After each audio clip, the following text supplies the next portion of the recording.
Hello guys, so this video May 2025 guys, we are now trying to summarize capital gains के सारे adjustments, PGBP के सारे adjustments already summarize करके मैंने एक वीडियो डाल के रखा है। सैलरीज का वीडियो भी पाइपलाइन में है। जैसे PGBP मैंने 40 मिनट्स में ख़त्म करने का कोशिश किया था, ट्राइंग माई लेवल बेस्ट के ये वाला चैप्टर भी उतना ही ज़्यादा इंपॉर्टेंट है May 25 अटेम्प्ट के लिए। Trying to summarize this also in as much as less time possible। चलो let's get into it। देखो कैपिटल गेन्स में शॉर्ट टर्म लॉन्ग टर्म का डिस्टिंक्शन होता है, बट मोस्ट लाइकली तुम ऑब्जर्व करोगे कि लॉन्ग टर्म कैपिटल गेन्स ही ज़्यादा कॉम्प्लिकेटेड है। लॉन्ग टर्म कैपिटल गेन्स में ही ज़्यादा इफ देन वाली सिचुएशन है, तो मोस्ट प्रोबेबली आपका सम लॉन्ग टर्म कैपिटल गेन का ही आएगा। मैंने इस पूरे डिस्कशन को ब्रॉडली कुछ ऐसे डिवाइड किया है कि इमूवेबल प्रॉपर्टी पे सम आने का चांस सबसे ज़्यादा है। पास्ट में भी इमूवेबल प्रॉपर्टी से रिलेटेड काफी सारे सम्स पूछे जा चुके हैं, plus the nature of amendments that we have this time for immovable property. Chances are immovable property पे सम्स आने का प्रोबेबिलिटी ज्यादा है, तो सबसे पहले उसका डिस्कशन करेंगे। Then we will pick up the adjustments related to shares के शेयर से रिलेटेड क्या क्या चीजें पूछी जा सकती है, शॉर्ट टर्म लॉन्ग टर्म का डिस्टिंक्शन, टैक्स रेट का डिस्टिंक्शन, म्यूचुअल फंड यूनिट्स पे थोड़ा सा टाइम दे देंगे। डिबेंचर अगर लिस्टेड अनलिस्टेड हुआ तो क्या होगा, 54 सीरीज के एग्जेम्पशंस, तो 54 सीरीज के एग्जेम्पशन से रिलेटेड क्या चीज़ें ध्यान में रखनी चाहिए।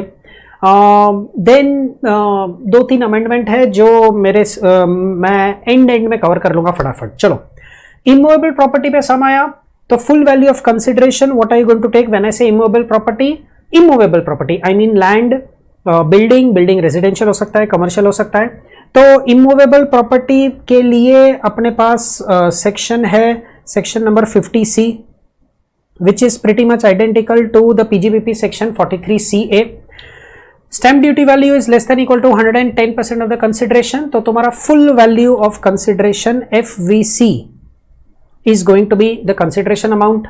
if the stamp duty value is more than 110% of the consideration, तो take the stamp duty value in the working। if consideration is less than the valuation officer value which is less than the stamp duty value, मतलब valuation officer appoint हुआ और उसने ये दोनों amounts के बीच का amount दे दिया, तो take the valuation officer's value as your FVC। if valuation officer ने stamp duty value से भी ज्यादा अमाउंट दिया तो stamp duty value ले लो।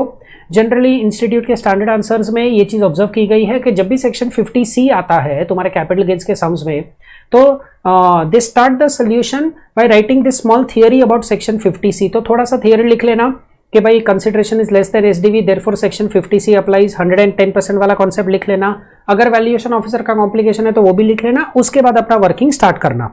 अगर date of agreement and date of registration are different तो चेक करो सेलर को जो कंसिडरेशन मिला है फुल्ली या पार्टली वो कब मिला है। If it is received on or before the date of agreement through our prescribe modes. Prescribe modes मतलब account payee cheque, account payee draft, electronic clearing system, rule 6 ABBA के सारे मोड्स मतलब NEFT, RTGS, internet banking, credit card, debit card, UPI payments, IMPS। तो prescribe mode से on or before date of agreement थोड़ा सा consideration या पूरा consideration मिल गया है तो you take stamp duty value on the date of agreement, otherwise you take stamp duty value on the date of registration. ये हुआ अपना इमूवेबल प्रॉपर्टी के लिए FVC full value of consideration. हाँ, ट्रांसफर एक्सपेंस के नाम पे ब्रोकरेज माइनस हो सकता है and brokerage is always calculated on the actual consideration, never on the stamp duty value, never on the valuation officer's value। cost of acquisition most probably तुम्हें इस type का situation देंगे कि प्रीवियस ओनर से assessee को ये asset मिला था, ये इमूवेबल प्रॉपर्टी मिला था, गिफ्ट में मिला था, विल में मिला था, या HUF पार्टीशन हुआ इसलिए मिला, तो सेक्शन 49(1) के हिसाब से कॉस्ट टू प्रीवियस ओनर होगा। ऐसा भी हो सकता है कि ये प्रीवियस ओनर ने या तुमने खुद ने 1 अप्रैल 2001 के पहले अक्वायर किया हो, तो there is this section number 55 subsection 2 clause number AC, sorry clause number AC नहीं, 55 subsection 2 clause number B। Clause number याद नहीं रहे तो चलेगा, 55 सबसेक्शन 2 लिखोगे वो ठीक है, वो भी नहीं लिख पाए तो छोड़ो at this stage section number का tension, just write down the concept properly. Cost जो तुमने इनकर किया हुआ है या प्रीवियस ओनर का जो कॉस्ट होगा, compare that with fair market value on 1 April 2001 whichever is higher. लेकिन इमूवेबल प्रॉपर्टी में एक चीज याद रखनी पड़ेगी, the FMV cannot be greater than the SDV। तो अगर दो अमाउंट्स दिए हैं आपको FMV और SDV, तो देख लो अगर FMV SDV से ज्यादा है तो SDV ले लेना, SDV or cost whichever is higher. Advance money forfeit किया हुआ है in the past related to this property, तो एडवांस मनी अगर एसएससी ने फॉरफिट किया before 1 April 2014, let me just keep on highlighting ताकि पता चले कि मैं एग्जैक्टली क्या रीड कर रहा हूं। If advance money is forfeited by the assessee only before 1 April 2014, तो उसको कॉस्ट में से रिड्यूस कर दो। If advance money is forfeited by the assessee on or after 1 April 2014, तो इनकम फ्रॉम अदर सोर्सेज में उसको टैक्स करना पड़ेगा, मतलब कॉस्ट में से वो रिड्यूस नहीं होगा। अगर एडवांस मनी असेसी ने नहीं बट प्रीवियस ओनर ने फॉरफिट किया on or after 1 April 2014, treatment is the same, income from other sources में टैक्स करो, कॉस्ट में से रिड्यूस मत करो। But if the advance money is forfeited by the previous owner before 1 April 2014, ना ये आईएफओएस में टैक्स होगा एंड ना कैपिटल गेन्स में टैक्स होगा। This is a capital receipt which is not subject to tax at all. मतलब आपके question में advance money forfeited by the previous owner before 1 April 2014, capital gains के working में completely ignore करना पड़ेगा। अगर आपका immovable property is actually a block of asset, तो ब्लॉक ऑफ एसेट का cost of acquisition is opening WDV of the block plus actual cost of asset that are acquired during the previous year. लेकिन अगर ये एक ऐसा asset है जिसपे आपने डेप्रिसिएशन क्लेम किया है on actual cost basis, power generation and power distribution, उनके लिए the cost of acquisition will be taken as the actual cost and not the WDV। Block of asset मतलब आपका WDV सिस्टम हुआ, तो your cost of acquisition will be opening WDV plus the cost of asset acquired. इसका capital gain capital loss हमेशा हमेशा हमेशा short term ही होने वाला है, irrespective of the holding period. Improvement cost बहुत सिंपल है, एनी इंप्रूवमेंट, फर्स्ट फ्लोर बना दिया, एक्सपांशन कर दिया, एक्स्ट्रा फ्लोर बन गया, तो 1 अप्रैल 2001 के पहले अगर इंप्रूवमेंट हुआ है तो उसको इग्नोर करो, वो अपने वर्किंग में कहीं नहीं आएगा। ऑन और आफ्टर 1 अप्रैल 2001, तो उस अमाउंट को in full value of consideration में से माइनस कर लेना।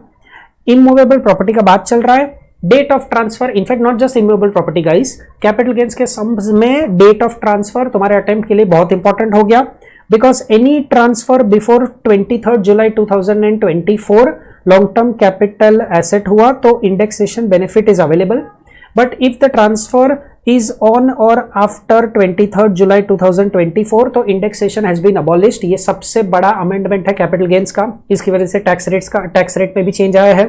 मैंने वो ग्रीन कलर में हैशटैग लिखा इंडेक्सेशन अलाउड में, this is the Manjula J Shah वाला बॉम्बे हाईकोर्ट जजमेंट। अगर कॉस्ट टू प्रीवियस ओनर वाला सेक्शन 49(1) अप्लाई होता है तो point of view number 1, indexation will be available only for the holding period of the SSC, या point of view number 2, indexation will be available for the entire holding period, मतलब SSC का holding period भी और previous owner का holding period भी। Manjula J Shah का Bombay high court judgement follow करो। अगर ये टाइप का सिचुएशन आता है तो अपना सोल्यूशन बनाओ as per any one point of view, दोनों में से कोई भी एक चूज कर लो, तुम्हारी मर्जी, और उस हिसाब से सम सॉल्व करो। नीचे दूसरे पॉइंट ऑफ व्यू का नोट लिख लो कि under this point of view the indexed cost of acquisition will B so much, और उसकी वजह से मेरा long term capital gain change होगा तो विल बी सो मच। कोई भी एक पॉइंट ऑफ व्यू अडॉप्ट करके मेन सोल्यूशन बना लो, दूसरा सोल्यूशन नोट के तौर पे लिख लेना। Going ahead, tax rate for immovable property, यहां पे स्पेसिफिकली मैंने इमूवेबल प्रॉपर्टी को ही टारगेट किया हुआ है बिकॉज उसमें एक अमेंडमेंट है, so there is a very high probability MCQs में या डिस्क्रिप्टिव क्वेश्चन में ये पूछा जाए।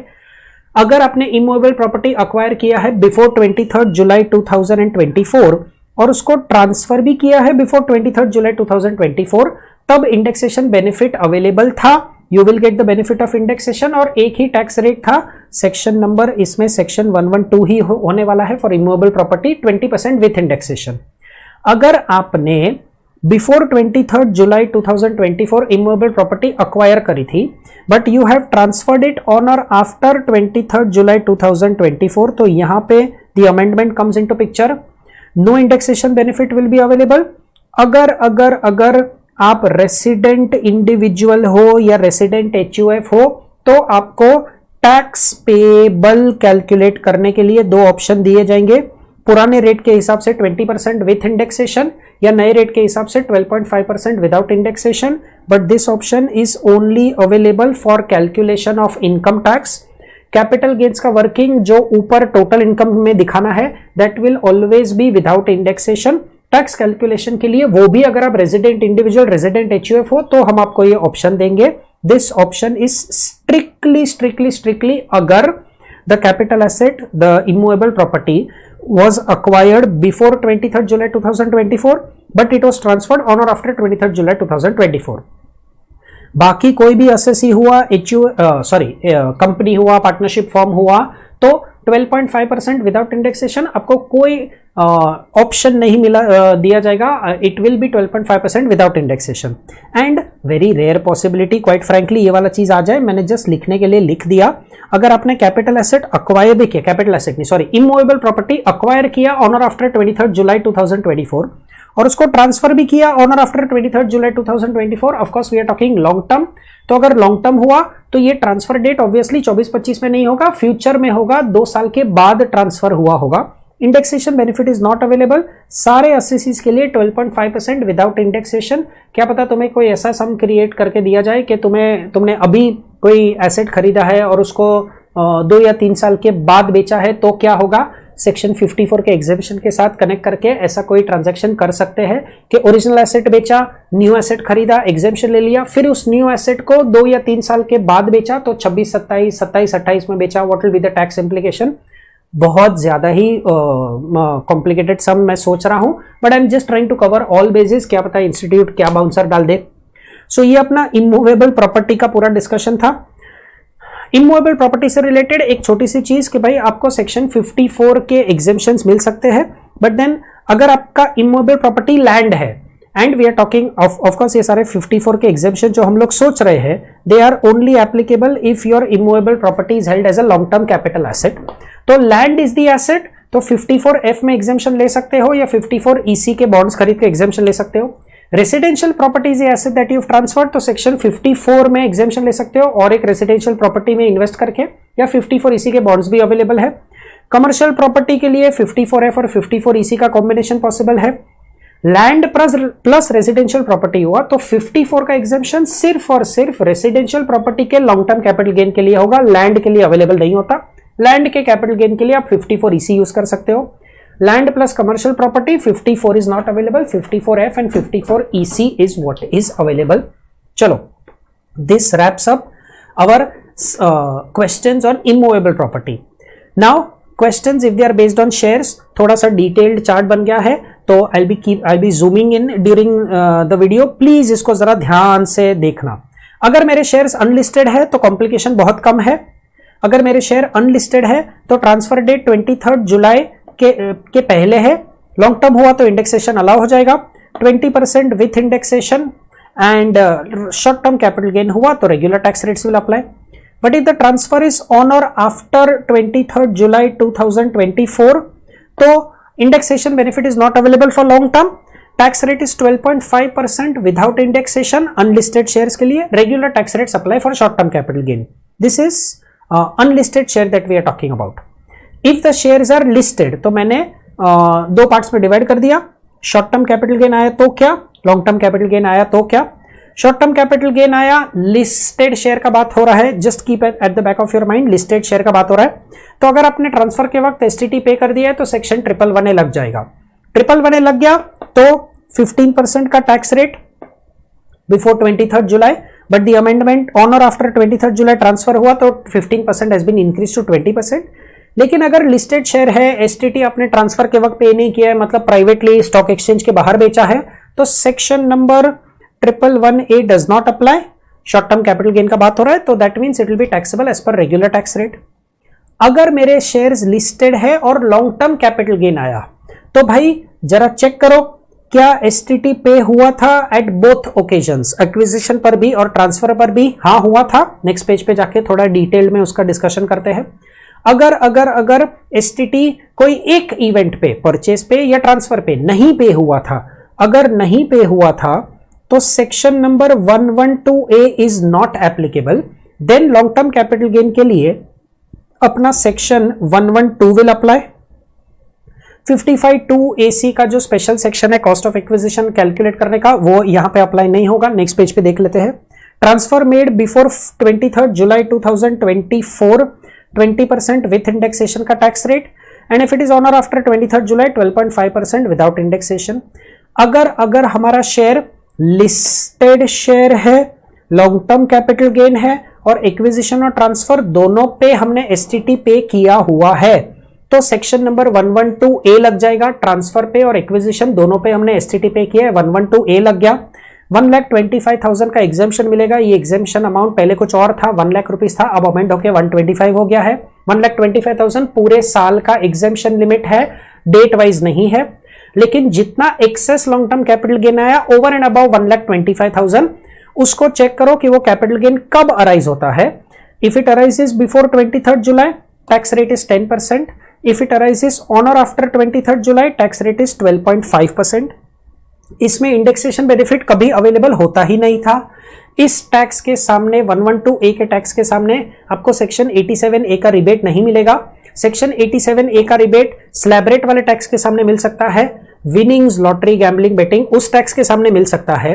112 लॉन्ग टर्म कैपिटल गेन 112 उस टैक्स के सामने मिल सकता है। 111A short term capital gain के टैक्स के सामने मिल सकता है। सिर्फ और सिर्फ 112A के long term capital gain tax के सामने सेक्शन 87A का रिबेट नहीं मिलने वाला। अगर आपका ये long term capital gain section 112A में टैक्स होता है, क्योंकि मैंने एसटीटी पे किया है ट्रांसफर पर भी और एक्विजिशन पर भी, लेकिन मैंने ये शेयर 1 फरवरी 2018 के पहले अक्वायर किया हुआ था, तो एक अलग सेक्शन बना दिया for cost of acquisition. This my gut feeling is तुम्हें इस चीज पे कोई एक क्वेश्चन पूछ सकते हैं, प्राइमरीली बिकॉज इसमें एक अच्छा खासा बड़ा सा अमेंडमेंट आया है। फुल वैल्यू ऑफ कंसिडरेशन और fair market value on 31st January 2018 whichever is lower, take that lower amount, compare it with the actual cost whichever is higher. This is your cost of acquisition. Obviously since we are paying tax under section 112A, indexation benefit तो available होने नहीं वाला, सीधा सीधा इसी amount को लेकर अपने फुल वैल्यू ऑफ कंसिडरेशन में से लेस कर दो। इसमें आपको इंडेक्सेशन का कोई बेनिफिट अवेलेबल नहीं होता। हाँ, ये जो fair market value on 31st January 2018 है, सॉरी अगर मैंने 1 अप्रैल 2001 बोल दिया हो by habit, I am very sorry. Fair market value on 31st January 2018 जो लेना है आपको, इसका जनरल मीनिंग निकल के आता है 31st January 2018 को किसी भी रिकॉग्नाइज्ड स्टॉक एक्सचेंज पे आपका ये शेयर का हाईएस्ट प्राइस। लेकिन अगर मेरा शेयर एक्वायर करते वक्त अनलिस्टेड था, ट्रांसफर करते वक्त लिस्टेड हो गया, या मैंने मेरे शेयर को आईपीओ में बेचा और फिर आईपीओ होने के बाद मेरा कंपनी सब्सिक्वेंटली लिस्टेड हुआ, तो जब मैंने अक्वायर किया था तब वो किसी स्टॉक मार्केट पे लिस्टेड नहीं था, तो कोई बात नहीं, उस शेयर का एक्चुअल कॉस्ट ऑफ एक्विजिशन जो आपने इनकर किया है वो कॉस्ट ले लो, उसको ईयर ऑफ एक्विजिशन से लेकर फाइनेंशियल ईयर 17-18, क्योंकि 31st Jan 2018 फाइनेंशियल ईयर 17-18 में आता है, वहां तक इंडेक्स कर दो, और ये जो इंडेक्स्ड फिगर आएगा ना आपका, इसी को fair market value on 31st January 2018 मान के चलो और अपने फॉर्मूला में सब्सटीट्यूट कर दो। बस एक छोटा सा clarification, bonus share, ESOP share, right share जो 1 अक्टूबर 2024 नहीं, आई एम सो सॉरी, 1 अक्टूबर 2024 नहीं, 1 अक्टूबर 2004, this was the date on which STT was introduced. 1 अक्टूबर 2004 बोनस शेयर्स, ईसॉप, गिफ्ट या विल में मिले हुए शेयर, इन सारी सिचुएशंस में आपने एसटीटी एक्विजिशन पे नहीं किया था। अगर आप सेल पे कर देते हो तो हम आपको सेक्शन 112A का बेनिफिट दे देंगे and you will follow the tax rate applicable under section 112A only. चलो, तो ये मेरा ब्रॉड डिस्कशन हुआ था लिस्टेड शेयर्स पे। इनफैक्ट ये मेरा डिस्कशन शेयर्स पे हो गया था, unlisted, listed, short term, long term. अगर म्यूचुअल फंड है और अगर वो इक्विटी ओरिएंटेड म्यूचुअल फंड है तो short term capital gain section 111A में कवर होगा। शॉर्ट टर्म है तो वैसे भी इंडेक्सेशन अलाउ नहीं होने वाला।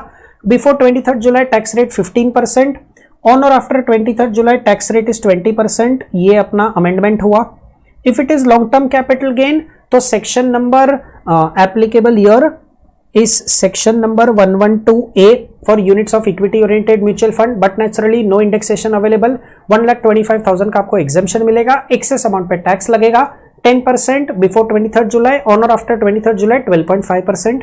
अगर एग्जामिनर आपको कंफ्यूज करने के लिए इक्विटी ओरिएंटेड म्यूचुअल फंड के यूनिट्स भी देता है एंड इक्विटी शेयर्स को भी बेचता है जो सेक्शन 112A में एप्लीकेबल है, सब कुछ इकट्ठा करना, फिर 1.25 लाख रुपए का एग्जेम्पशन माइनस करना, मैंने जो super 50 last day revision sums upload किए हैं अपने चैनल में, उसमें कैपिटल गेन्स में शायद क्वेश्चन नंबर 2 ऐसा बना के रखा है जिसमें units of equity oriented mutual fund भी है, इक्विटी शेयर्स भी है। भाई सब कुछ इकट्ठा करना, जो भी सेक्शन 112A में टैक्स होता है सब कुछ इकट्ठा करना, फिर 1,25,000 का एग्जेम्पशन लेस करना और फिर टैक्स कैलकुलेट करना।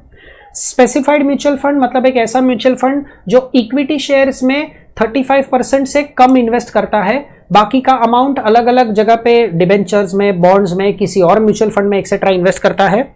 इसके यूनिट्स अगर आपने 1 अप्रैल 2023 या उसके बाद अक्वायर किए तो they will always be deemed to be short term capital gain. Section number 50AA का ये अमेंडमेंट है। हमेशा रेगुलर टैक्स रेट्स लगेगा, होल्डिंग पीरियड चेक नहीं करना है, इसमें कभी लॉन्ग टर्म आएगा ही नहीं। अगर कोई ऐसा म्यूचुअल फंड है जो ना इक्विटी ओरिएंटेड म्यूचुअल फंड है, ना स्पेसिफाइड म्यूचुअल फंड है और कोई अदर म्यूचुअल फंड है, तो short term capital gain regular tax rates पे लगाओ टैक्स।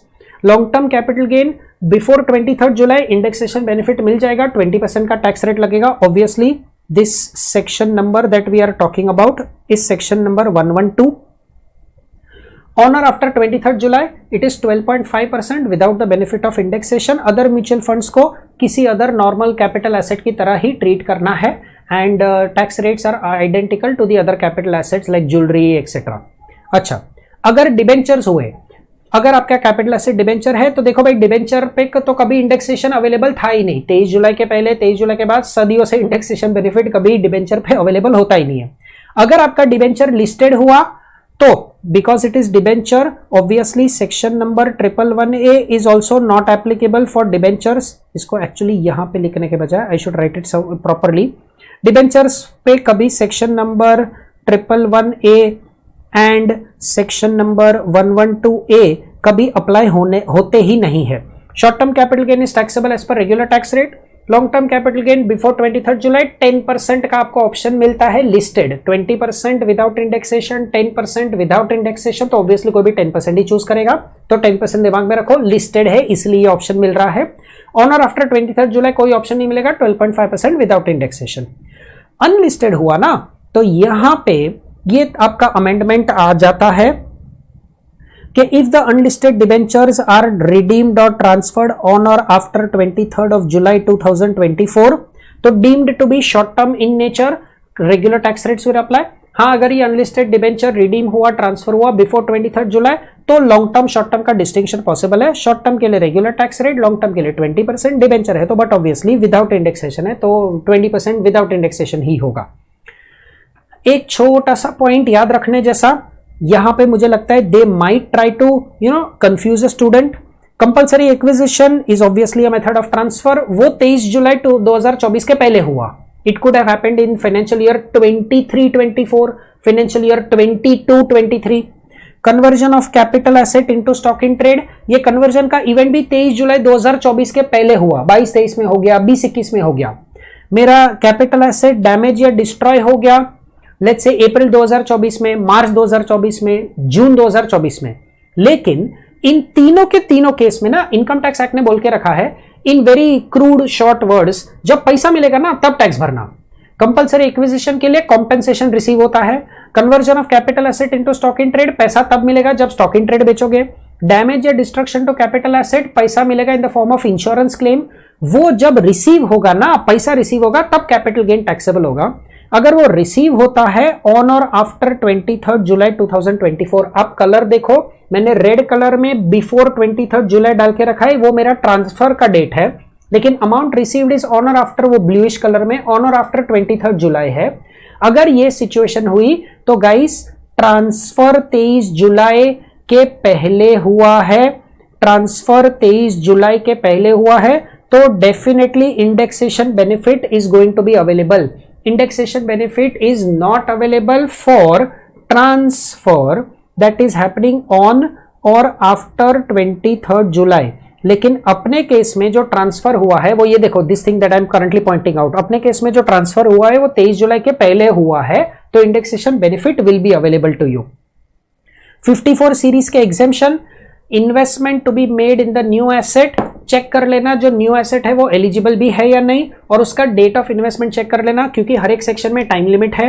54 EC में 6 महीने का टाइम लिमिट है, 54 और 54F में 1 year before the date of transfer, 2 years from the date of transfer. तो डेट ऑफ इन्वेस्टमेंट बराबर से चेक कर लेना, टाइम लिमिट में इन्वेस्टमेंट हुआ है या नहीं वो चेक कर लेना। जैसे ही तुम सेक्शन देखोगे, बॉन्ड देखोगे, रेसिडेंशियल प्रॉपर्टी देखोगे, तुम्हारा दिमाग तुरंत बोलेगा एग्जाम प्रेशर में ये गलती मत करना, एक पॉज ले लेना छोटा सा, इन्वेस्टमेंट का डेट देख लेना और टाइम लिमिट देख लेना। कैपिटल गेन अकाउंट स्कीम में अगर तुमने कुछ पैसा डिपॉजिट किया है तो उसको भी कॉस्ट ऑफ न्यू एसेट मान के एग्जेम्पशन के लिए तुम एग्जेम्पशन अवेल कर सकते हो। सेक्शंस में कुछ मैक्सिमम लिमिट है, सेक्शन 54 में मैक्सिमम 10 करोड़ का ही एग्जेम्पशन अवेलेबल है। सिमिलरली सेक्शन 54F जो प्रोपोर्शनेट बेसिस पे आपको कैलकुलेशन करने को बोलता है, cost of new asset 10 crore के ऊपर खरीद लिया आपने तो maximum eligible amount for calculation purposes 10 crore only.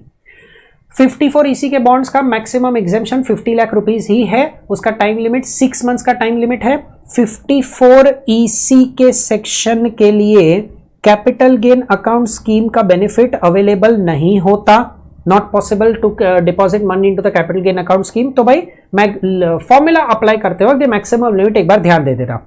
वो हैशटैग जो मैंने डाल के रखा सेक्शन नंबर 54 के लिए ही है। अगर आपका long term capital gain is up to 2 crore rupees तो एक साथ 2 हाउस प्रॉपर्टीज की कॉस्ट आप एग्जेम्पशन के तौर पे ले सकते हो, but this is once in a lifetime option and this is only applicable for section number 54. It's not applicable for all the exemptions. If new asset is transferred within the stipulated time, मतलब कि मैंने 54 में जो residential property खरीद के रखा है उसको मैंने अगले 3 साल में बेच दिया, या 54 EC के बॉन्ड्स अगले 5 साल में बेच दिए, या मॉर्गेज करके उसको मनी में कन्वर्ट कर दिया, तो 54 का जो एग्जेम्पशन लेके रखा था वो न्यू एसेट के कॉस्ट में से लेस कर दो। अगर बाई चांस आपने 54F का एग्जेम्पशन लिया हुआ था तो जितना अमाउंट आपने एग्जेम्प्ट लिया था उस पर अब टैक्स लग जाएगा। उसी तरीके से 54 EC के बॉन्ड्स अगर आपने 5 साल में मनी में कन्वर्ट कर दिए तो जो ओरिजिनल एसेट का लॉन्ग टर्म कैपिटल गेन था वो अब टैक्सेबल हो जाएगा। Last concept that I will mention here, I will just talk about 2 small amendments. I am sorry, amendment number 1 थोड़ा सा रफली लिख रहा हूं, प्लीज थोड़ा मैनेज कर लो। गिफ्ट और विल का जो एग्जेम्पशन है, this exemption is only now restricted to individual or HUF. Any other assessee like a partnership firm or a company giving a gift, उनके लिए capital gain will be taxable for all the other assessees that we have. And जब उनका capital gain taxable होगा तो full value of consideration to be taken is a fair market value on the date of gift. Partnership firm, company etcetera will के through transfer नहीं कर पाएंगे तो इसलिए मैंने गिफ्ट लिख लिया। इंडिविजुअल HUF के लिए ही ये गिफ्ट और विल का एग्जेम्पशन इज अवेलेबल। और एक इंपॉर्टेंट सा अमेंडमेंट, अगर बायबैक होता है, सर किस चीज का बायबैक होता है? इक्विटी शेयर्स का बायबैक होता है। किस कंपनी ने वो इक्विटी शेयर इशू किए? डोमेस्टिक कंपनी ने इक्विटी शेयर इशू किए। और सर वो बायबैक कब हुआ? On or after 1st of October 2024. So we have to be very specific here. हम लोग सिर्फ और सिर्फ बायबैक का बात कर रहे हैं, हर एक ट्रांसफर मेथड का बात नहीं कर रहे हैं। We are only talking about buyback. We are only talking about equity shares. We are not talking about preference shares. We are talking about domestic company only. And the important thing, the date of transfer should be on or after 1st of October 2024. तो दो conclusions, 2 amendment जो आए हैं, जितना भी आपको amount receive हुआ है ऑन द बायबैक, इस अमाउंट को डिविडेंड के तौर पे टैक्सेबल बना दो। And this is dividend that is taxable under section 222 clause number F। ये वाला जो क्लॉज नंबर F वाला नया डिविडेंड है उसको TDS के सेक्शन नंबर 194 में 10% के TDS रेट में भी कवर किया हुआ है। इस डिविडेंड के सामने आपको कोई भी एक्सपेंस का डिडक्शन नहीं मिलेगा। डिविडेंड के सामने जनरली 20% ऑफ द डिविडेंड और interest on loan which ever is lower का डिडक्शन मिलता है, लेकिन ये वाले डिविडेंड के सामने आपको कोई भी एक्सपेंस का डिडक्शन नहीं मिलने वाला। सीधा सीधा इनकम फ्रॉम अदर सोर्सेज में टैक्सेबल दिखा दो। And cost of acquisition of the shares that are bought back by the domestic company, इस कॉस्ट को आप फुल वैल्यू ऑफ कंसिडरेशन जिसको 0 मान लो उसमें से लेस करो, और depending on your holding period ये आपका शॉर्ट टर्म या लॉन्ग टर्म कैपिटल लॉस होगा ये शॉर्ट टर्म या लॉन्ग टर्म कैपिटल लॉस को, जैसे कोई भी कैपिटल लॉस को कैरी फॉरवर्ड करते हो, सेट ऑफ करते हो, वैसे सेट ऑफ करो। मेरे सुपर 50 के सेकंड क्वेश्चन में इस वाले ट्रांजैक्शन को भी मैंने इंक्लूड किया हुआ है, शेयर्स के अमेंडमेंट्स को भी इंक्लूड किया हुआ है। तो सुपर 50 का जो मेरा पीडीएफ है उसका क्वेश्चन नंबर 2 विदाउट फेल जरा देख के जाना, इट इज़ क्वाइट इंपॉर्टेंट। अगर वो एक सम सॉल्व कर लोगे तो काफ़ी कुछ चीज़ें सॉल्व हो जाएगी। स्लम सेल के केस में स्लम सेल का प्रोबेबिलिटी थोड़ा कम है, बिकॉज स्लम सेल बहुत रिसेंटली पूछा था। स्लम सेल में पूरा यूनिट ही ट्रांसफर होता है, उसमें 36 मंथ्स का क्राइटेरिया लगता है to determine short term long term. Indexation benefit is not available. The full value of consideration to be taken is FMV number 1 और FMV number 2, whichever is higher. ये दोनों amount तुमको दिए गए होंगे। Cost of acquisition is net worth of the unit that you have transferred. Net worth का detail formula है, मैं इस वीडियो में फटाफट डिस्कशन नहीं कर रहा हूं। नेटवर्थ का पूरा वर्किंग का मैंने कैपिटल गेन्स के रिवीजन वीडियो में डाल के रखा है, आप उसमें देख लेना। So broadly speaking this is your capital gain का important adjustments covered, almost 30 minutes we tried to finish it. Hope this helps you. If you are new to the channel please subscribe to the channel, एक like छोड़ देना and इस video को अपने friends के साथ share कर लेना। 30 मिनट्स में कैपिटल गेन्स और इंक्लूडिंग ऑल अमेंडमेंट्स सारा रिवाइज हो गया है। Best of luck, happy studying, keep your calm and stay focused. टाटा, बाय बाय।